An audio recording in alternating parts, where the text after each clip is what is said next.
Amigos, amigas de Discusiones Abiertas, tengan todos ustedes muy buenas noches. Hoy estamos en nuestro sexto programa.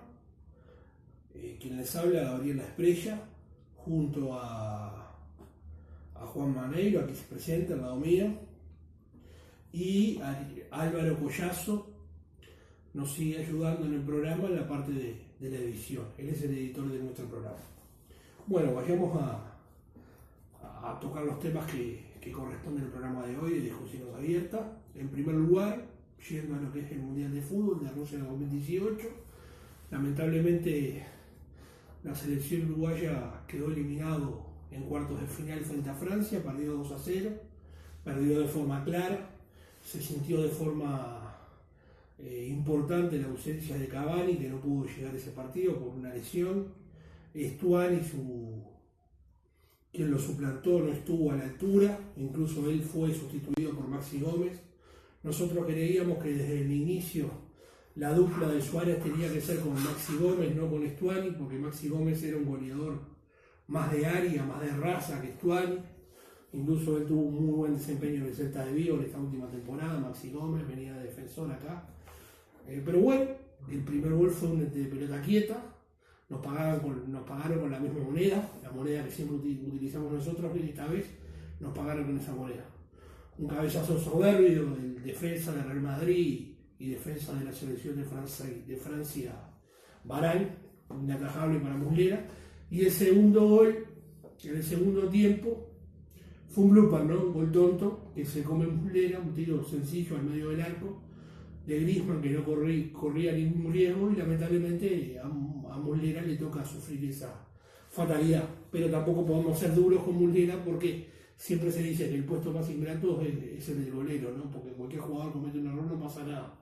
Comete un error el arquero y es gol. Para sintetizar esta primera parte, los semifinalistas, además de Francia, son Bélgica, que eliminó a Brasil, dio otro batacazo, Croacia, que eliminó por penales a Rusia, y Inglaterra, que eliminó a Suecia ganándole 2-0.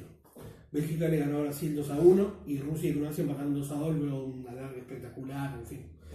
Las semifinales están cotejadas de esta forma. Bélgica va a jugar con Francia el día martes y el día miércoles van a jugar la otra semifinal, Suecia e Inglaterra. No sé, Juan.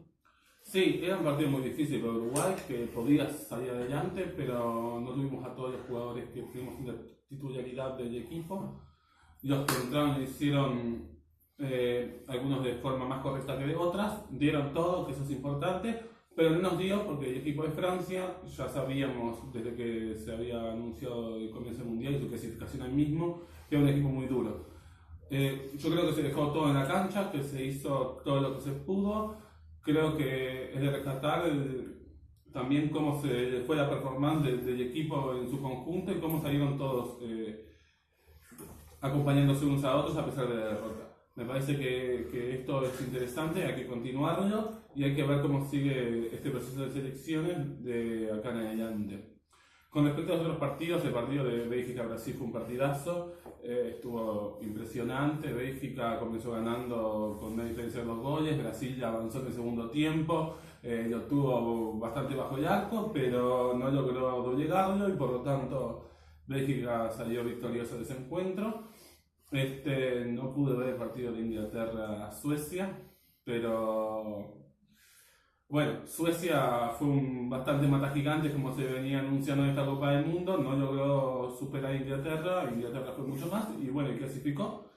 Y el partido de Croacia-Rusia fue un partido muy interesante, de ida y vuelta, aunque tuvo una chatura en algún momento del partido, pero fue un partido que se jugó de todo por el todo y se veía al seleccionado ruso, a pesar de que ambos dos habían jugado largue en octavos de final, se veía a un seleccionado ruso que quería llegar. No le dio, los penales fueron los que fueron, tuvieron esa suerte o esa mala suerte de que algunos fueran atajados y algunos fueran errados, y bueno, clasificó entonces la selección de Croacia. Bueno, otra cosa que quería señalar sobre el tema del fútbol, a pesar de que todo uruguayo esté dolorido por haber quedado eliminados del Mundial, yo creo que en estos 12 años de proceso del maestro Oscar Washington Tabárez se obtuvieron cosas importantes. Por primera vez En muchos años se clasificaron a 3 mundiales de forma consecutiva. Luego de 40 años logramos un cuarto puesto en un mundial en el año 2010. Logramos la Copa América de Argentina en el 2011. Luego de 36 años una selección juvenil uruguaya salió campeón de América. Las selecciones juveniles uruguayas generalmente definen en los mundiales juveniles. Y bueno, hay un grado de seriedad, un grado de responsabilidad y un grado de coherencia en el trabajo del maestro Oscar Washington Tabárez que nos genera ese tipo de sensación, ¿no? Y de convicción de que el proceso va bien encaminado y sería bueno que Wilmar Valdés ganara las elecciones y, como él prometió, como presidente de la AUF, mantuviera a Tabárez al frente de la selección nacional y todas las selecciones juveniles, ¿no? Por eso considero que el proceso hay que mantenerlo. Creo que el rumbo es el adecuado y el acertado, el del maestro Tabárez. Sí, con respecto a eso, yo creo que este proceso se identifica también con esto de que nosotros vemos al uruguayo como más comprometido con el fútbol. Desde mi experiencia personal, además te lo cuento, mi interés por el fútbol comenzó alrededor de 2006-2007, viendo cómo se aportaba determinadas características al seleccionado nacional que generaban eso, como arraigarse como mucho más en el fútbol uruguayo. Nosotros veníamos de unas selecciones bastante crueles alrededor del 98, 99, 2000, 2012, etc. Que la verdad que no daban como muchas ganas de seguir adelante el fútbol. Creo que eso también se ve reflejado en, como dijo Gabriel, las divisionales juveniles, y también se ve hoy en día reflejado en lo que es el fútbol femenil nacional, que si bien es un fútbol amateur, que le falta muchísimo por crecer y por desarrollarse. Creo que el proceso también es un proceso unitario de toda la Asociación Uruguaya de Fútbol, que llega a todas sus divisionales y que quiere que todas sus divisionales tengan como base sólida la base de este proceso. Me parece que es fundamental y en ese sentido también para todos debe ser fundamental el apoyo al Mundial Sub-17 que va a ser en Uruguay en el mes de noviembre, con las 3 sedes de Montevideo, Colonia y Maldonado. Y creo que eso también debe de importarnos, que no solamente es la selección nacional, sino que también todos aquellos espacios donde se representa a Uruguay desde el fútbol particularmente, pero también de otros deportes, tienen que ser apoyados como que fuéramos todos juntos, los 3 millones de uruguayos estando ahí con la camiseta puesta. Claro. Bueno, pasemos a otros temas, amigos y amigas. La interna del Frente Amplio está bastante picante, digamos. Hubo una reunión entre Astori y Mujica, y Astori pretendía que Mujica acompañara una candidatura de Astori, y Mujica claramente dijo que él no va a acompañar una eventual candidatura a la presidencia del contador Astori. Automáticamente y paralelamente a esto, el conglomerado militante del MPP planteó la necesidad de que José Pepe Mujica sea candidato a presidente por el Frente Amplio. Él dijo que lo iba a pensar, y Lucía Topolaki de antemano dijo que se oponía. Y algo que me parece a mí que perturbó un poco más el avispero fue que el diputado Maía de la Asamblea Uruguay, el sector de Astori, dijo que si Mujica quiere de verdad ser candidato, que lo diga, y que no ande manoseando nombres que lo único que hace es perjudicar a todo el Frente Amplio. En fin, hay una especie de enfrentamiento entre la Asamblea Uruguay y el Frente Amplio, entre Astori y Mujica, que en líneas generales nosotros consideramos que esto al Frente Amplio no lo beneficia, porque por un lado el Frente Amplio históricamente siempre ha intentado defender la herramienta, y la herramienta es colectiva y trasciende a las figuras públicas y a las figuras personales, sea Astori, sea Mujica o sea el que sea. Me parece que este tipo de juego de escribir con la izquierda y apoyarse con la derecha no es positivo para el Frente Amplio. Sí, es evidente que nosotros venimos hacia un proceso nacional de elecciones en donde se juega la presidencia de la República, y para nosotros el proyecto político que defendemos es el Frente Amplio, pero no de esta forma, en donde lo que parece que precisamos son los candidatos y los nombres a quién va a conducir ese proceso político en el gobierno por 5 años. Creo que es fundamental empezar a trabajar en los barrios, en los territorios, escuchar a la gente, qué es lo que la gente quiere, y no salir a la prensa a decir nombres, a decir candidaturas, a decir yo quiero, me junto con esto, me junto con aquel, cuando en realidad lo importante es saber qué es lo que piensa la gente, qué es lo que la gente necesita, seguir transformando y seguir profundizando en materia programática para poder seguir avanzando hacia lo que nosotros hemos colectivizado y hemos entendido que es la fuerza política Frente Amplio como herramienta de transformación. Creo que eso que decimos siempre, que la pata social del campo popular a veces está como media floja de la pata política, sí, sigue siendo floja porque me parece que a esta altura nos interesa mucho más la mediatización de los temas que el trabajo serio y colectivo. En ese sentido me parece que pensarse ahora y desde ya nombres, cuando en realidad el Frente Amplio todavía no ha definido en su congreso el programa que va a impulsar, qué líneas programáticas va a desarrollar con mayor firmeza, y por lo tanto de ahí tiene que salir el candidato o la candidata a la presidencia de la República y a la vicepresidencia de la República, es una total falta de respeto al conjunto del pueblo que trabaja y que apuesta a esta fuerza política, a esta herramienta para seguir avanzando y profundizando los temas importantes del país. Muy bien, Juan. Otro punto, simplemente es un titular que marca, digamos, a pesar de las contradicciones y los errores que tiene el gobierno del Frente Amplio, marca un poco esta tendencia a la estabilización económica que tiene el país, ¿no? Hay un desempleo estable, según las últimas encuestas y los últimos estudios del mes de mayo, que oscila en un desempleo de un 8,1%. O sea, estamos en un dígito, no llegamos a los 2 dígitos. Pero igual, hay un porcentaje de un 8,1% de los uruguayos que están sin empleo, y habrá que tocar ese tema y tratar de que se disminuzca en la mayor cantidad posible el grado de índice de desempleo.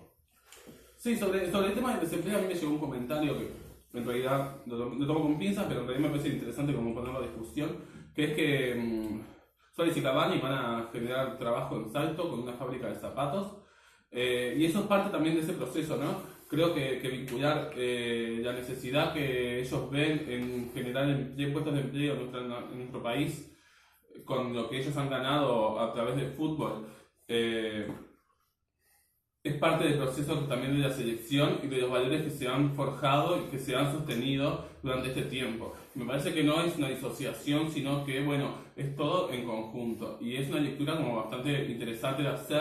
Espero que eso se plasme. Ya sabemos que Suárez hizo un complejo deportivo ahí en la costa, en la ciudad de la costa, y que bueno, que eso también va a generar como empleo a un montón de personas y va a generar un espacio de esparcimiento, particularmente para aquellas personas que no tienen acceso a ese tipo de complejos, porque en general se encuentran en la capital, pero creo que eso es importante tenerlo en cuenta y destacarlo.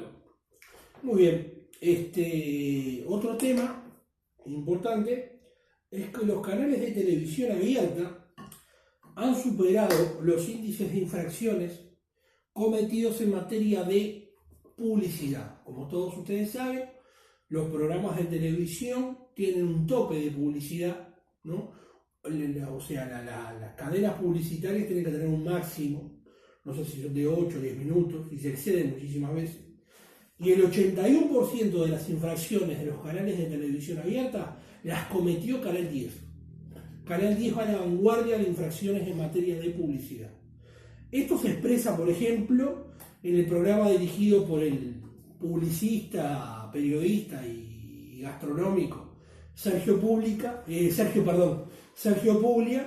que él dirige el programa Masterchef. En ese programa, Sergio Puglia, que lo dirige, se excede de forma abrupta en los índices de publicidad, y eso genera infracción por parte de Canal 10. Sí, creo que infringir las normas implica, bueno, desconocer también parte de lo que somos como sociedad democrática, que bueno, que esa es una norma que hay, que existe y que tiene que cumplirse, porque después de defender la sociedad democrática a un lado del otro, o decir una cosa y hacer otra, me parece que es poco coherente. Particularmente con esto del programa de Canal 10 y Masterchef, uno puede ver ediciones de otros países en donde la publicidad es mínima. Desconozco la regulación que tengan sobre publicidad, pero uno puede ver, por ejemplo, Masterchef España, que la publicidad es mínima. Es más, dura 2 horas y media a 3 horas y casi sin cortes. Entonces, generar un programa de estas características, que en realidad yo puedo hasta coincidir con que nuclea a un montón de gente a través del programa y reúne hasta la familia alrededor de lo que es la gastronomía, que me parece como expresión cultural y de arte importantísima para el desarrollo de todos y de todas. Tener una hora 20 viendo publicidad y comerciales me parece que no es sano y que no ayuda a eso que se quiere transmitir, que es, bueno, justamente la unión de la familia, el desarrollo de la cultura y del arte a través de un programa de televisión. Muy bien, Juan. Otro tema. El Vaticano aparentemente en agosto va a tener una reunión sobre los reclamos de pederastia clerical. Como todos sabemos, el Vaticano se vio imbuido en una bochornosa actitud que tuvieron varios integrantes del Vaticano, varios curas, varios sacerdotes, varios cardenales en casos de pederastia, de violación a niños. Eso ocurrió en Chile, en muchos casos, ocurrió en Estados Unidos, incluso hay una película norteamericana que ganó un Oscar hace cuestión de 1 o 2 años sobre el caso de la pederastia de iglesias católicas norteamericanas. El Papa Francisco se ha pronunciado públicamente denunciando esto como una actitud bochornosa y antirreligiosa que va en contra de los preceptos católicos, pero lo que pide la comunidad toda, no solo la comunidad católica, sino la comunidad toda, es, por un lado, que haya un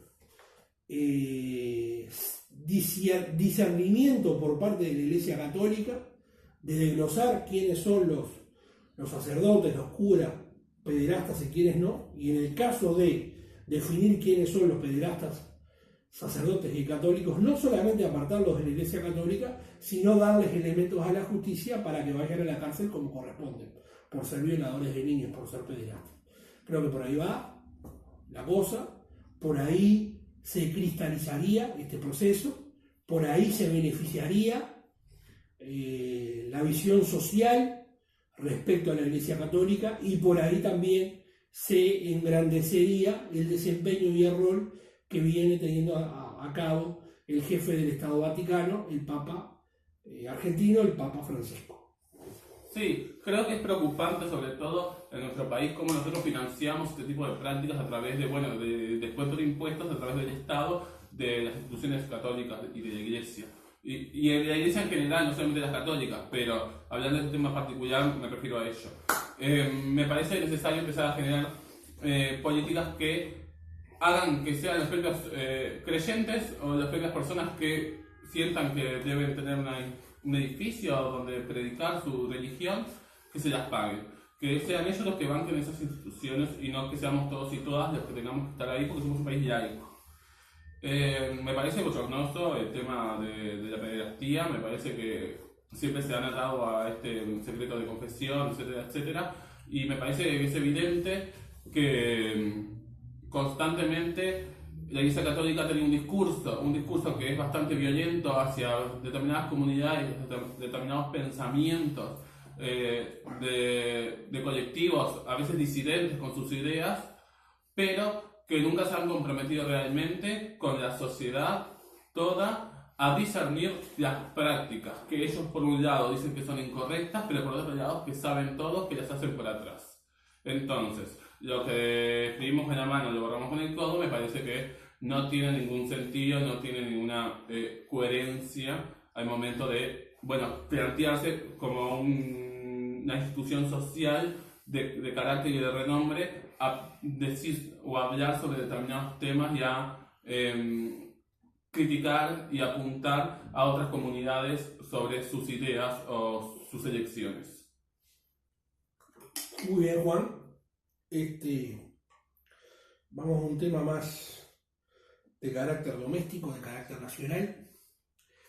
El actor de Galpón, Franklin Rodríguez, tuvo un entredicho con el director del Galpón, Héctor Guido, y aparentemente hubo un caso de censura a Franklin Rodríguez. Esto no queda claro, no tenemos elementos como para poder afirmar esto. Incluso aparentemente fue un entredicho que hubo entre Franklin Rodríguez y Héctor Guido, eso es el objetivo, pero decir que el Galpón censuró a Franklin Rodríguez dista mucho de lo que nosotros tenemos como información. Perdón.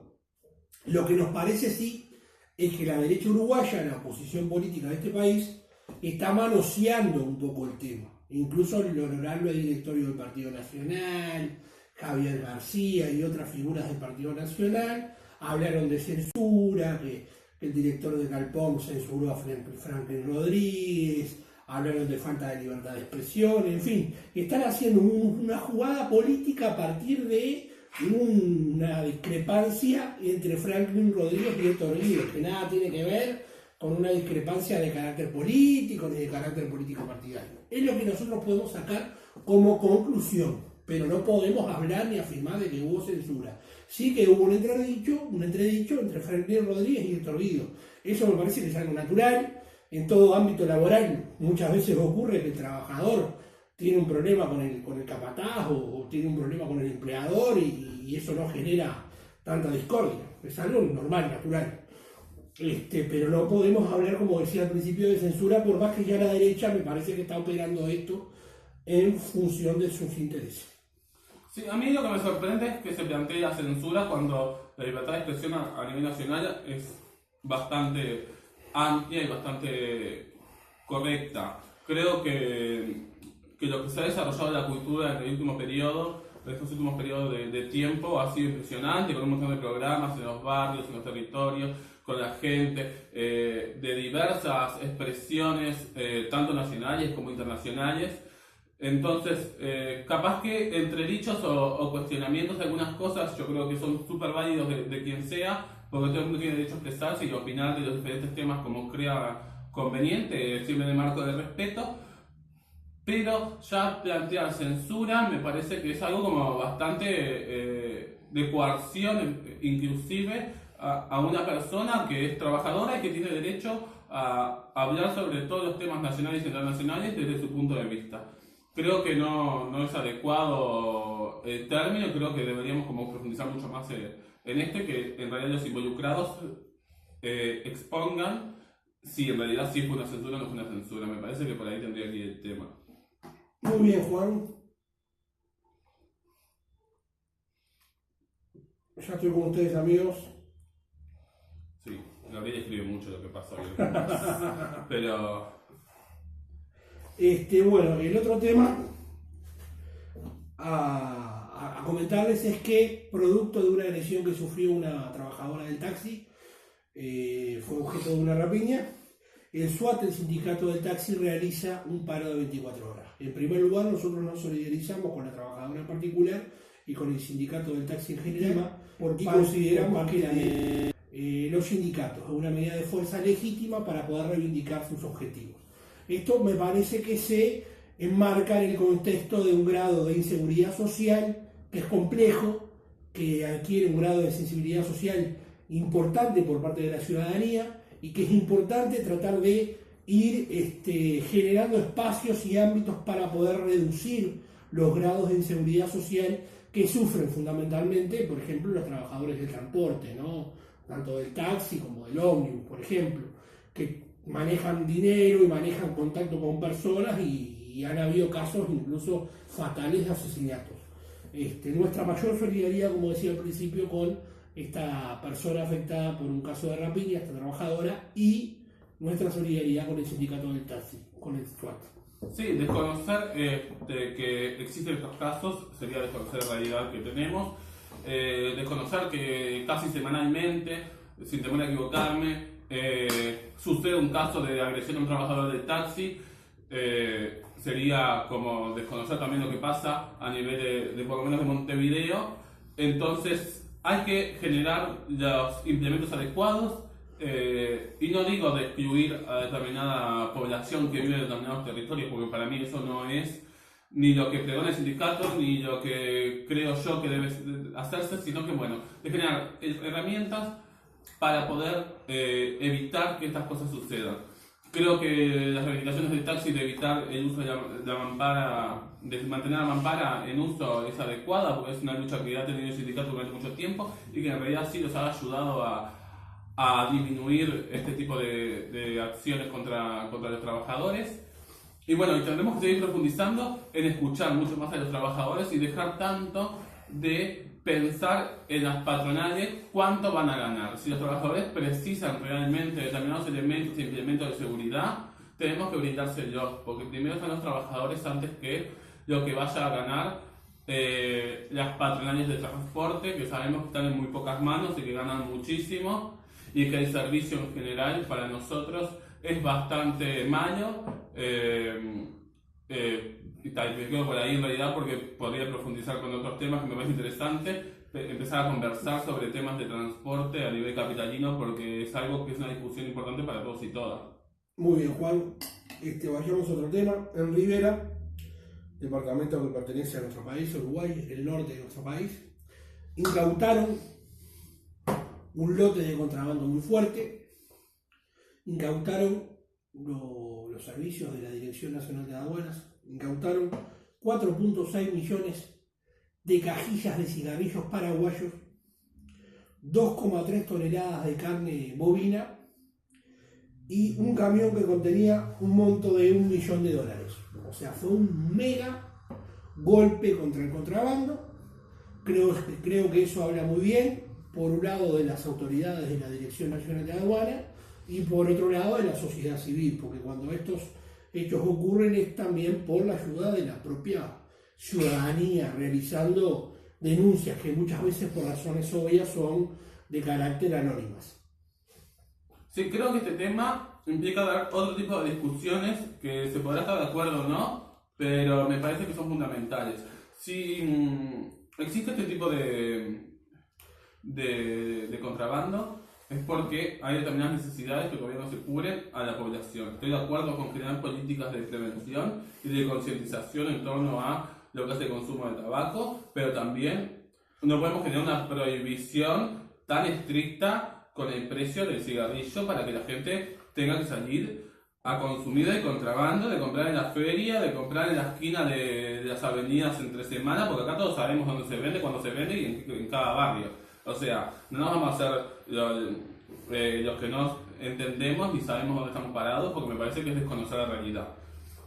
Es decir, que generar políticas en donde exista la producción nacional de esto, las cantidades necesarias para que la población las consuma, también implica generar otras cosas como que son puestos de empleo, industria nacional, desarrollo, etc.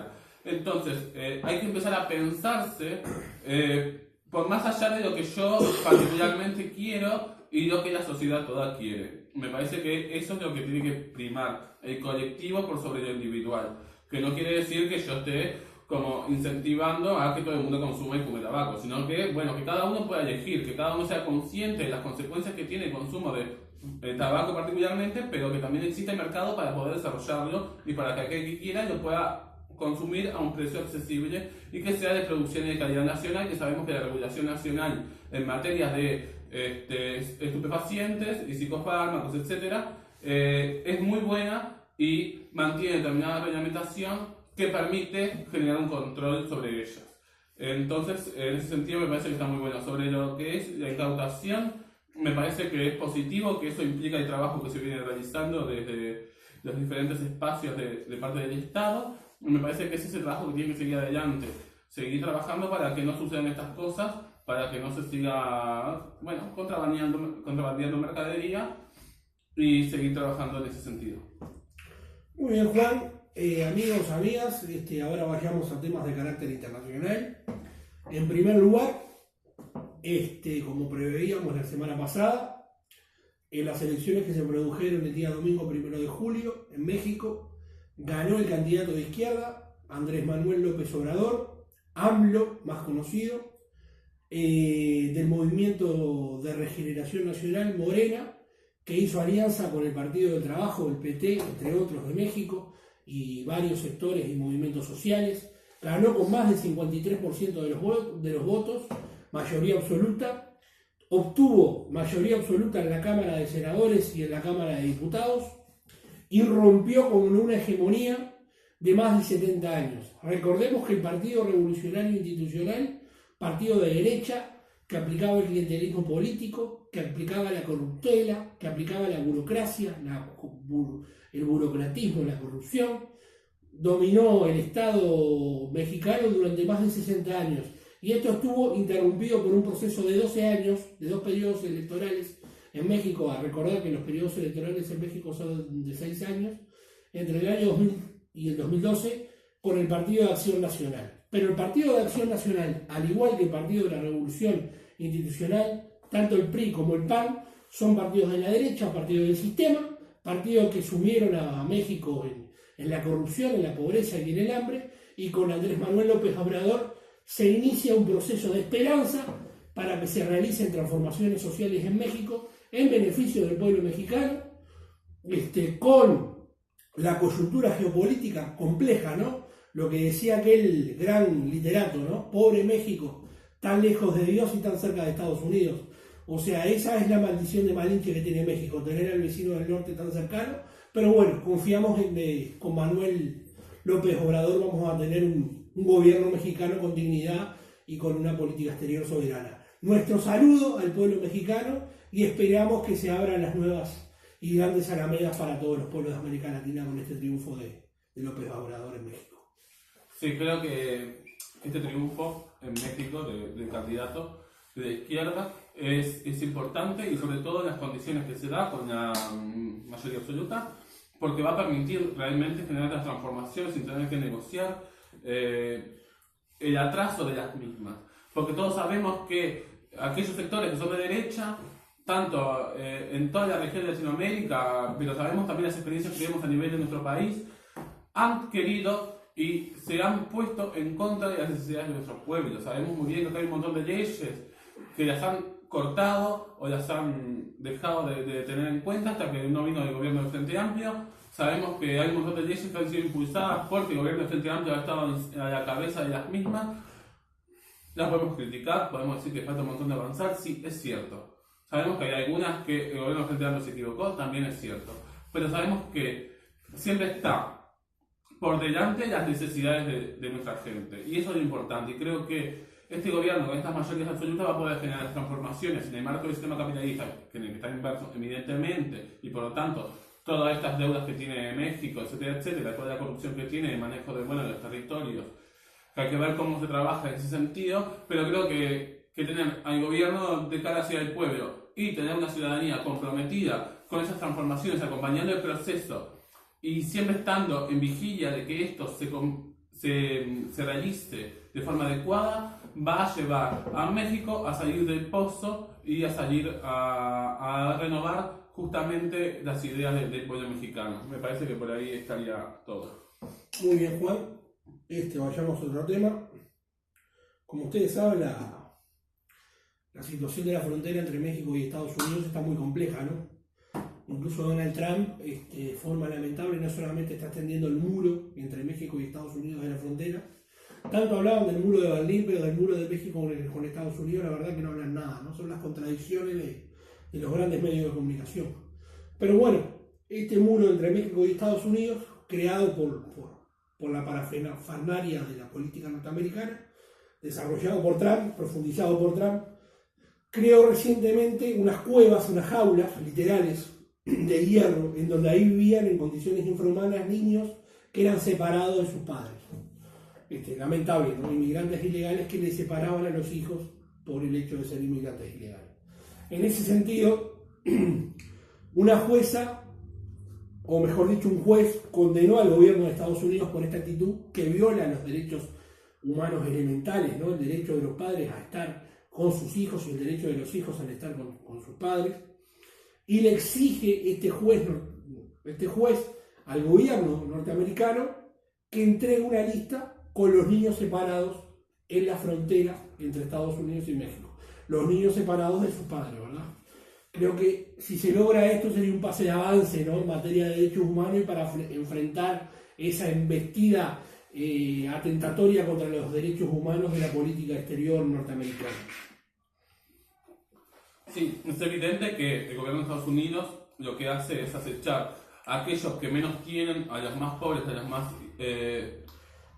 sin privilegios, con miedo, con unas políticas que son bastante reaccionarias en todos sus términos y que no logran tener ese posicionamiento que creo que en general los que estamos más hacia la izquierda lo tenemos, que es bueno, la concientización, la educación y el trabajo colectivo para que aquellos que menos favorecidos están puedan salir de esas condiciones. Es terrible, no me extraña que el gobierno de Estados Unidos haga esto, no me extraña que se niegue a poner esa lista a disposición para que esos niños vuelvan con sus padres. Esperemos que sí, que en realidad sí se realice eso, pero no me extrañaría que Trump se pusiera en contra de ello. Por lo pronto, esperar a que eso suceda y saludar a un juez que en realidad se puso del lado que tenía que ponerse, porque para eso está la justicia. Bueno, muy bien, Juan. Otro tema de carácter internacional. Como ustedes saben, en Colombia se procesó a partir del año 2009 los acuerdos de paz iniciados en La Habana.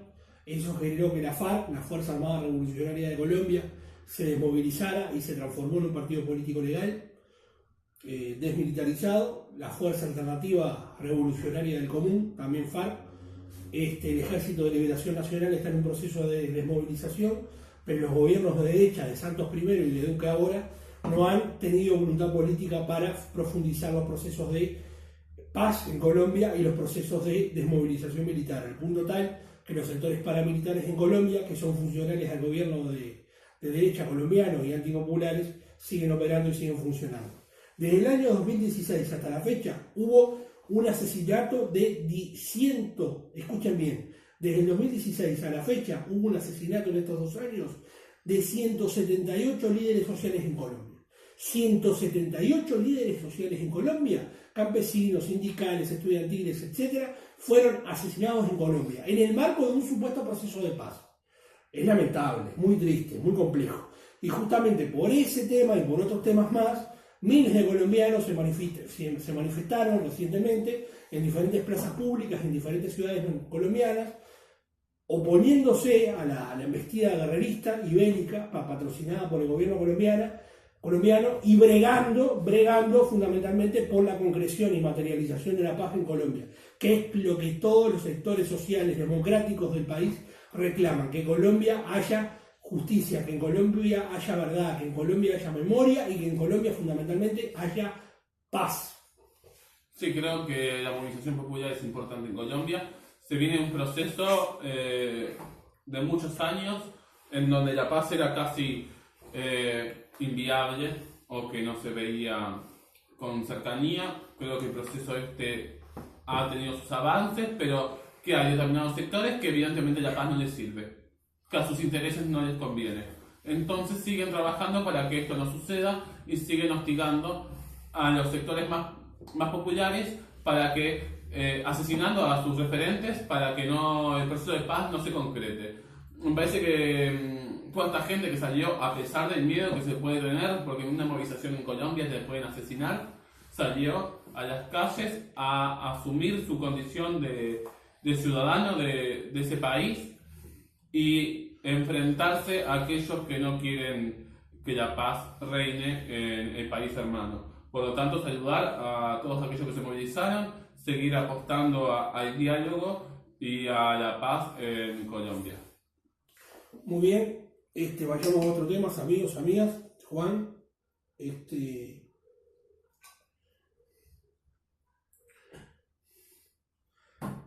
Corea del Norte, como todos ustedes deben saber, imagino, Corea del Norte de un tiempo a esta parte ha iniciado un proceso de intentar lograr una pacificación con Estados Unidos a través de un proceso bilateral de negociación que genere una desnuclearización y una desmilitarización de ambas partes, tanto de Corea del Norte como de Estados Unidos, pero tiene que ser algo bilateral y tiene que ser una negociación horizontal, democrática, transversal, no vertical, no de ordeno y mando.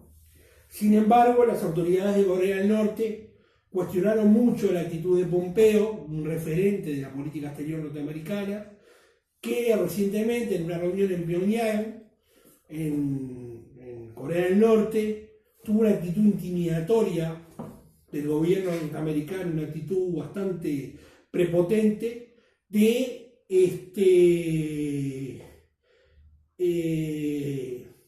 presionar a Corea del Norte para que cambiaran su programa nuclear. Y yo creo que por ahí no va la cosa. No se puede poner como prerrogativa en un proceso de negociación decirle a la otra parte, tú a nivel de política exterior tienes que hacer una cosa y no otra cosa. Cada país se tiene que manejar con soberanía en materia de política exterior, ¿no? Sobre la máxima de la libre autodeterminación de los pueblos, la soberanía de los pueblos. Son máximas diplomáticas que ningún prepotente diplomático del gobierno norteamericano puede venir a cuestionar o puede venir a distorsionar en un ámbito de negociación. O sea, es muy difícil que con la lógica de Trump y con la lógica del gobierno de Estados Unidos se destrabe la situación entre la problemática existente entre Estados Unidos y Corea del Norte. Sí, yo en realidad creo que yo no estoy de acuerdo con la militarización y con el avance de generar armas nucleares, etcétera.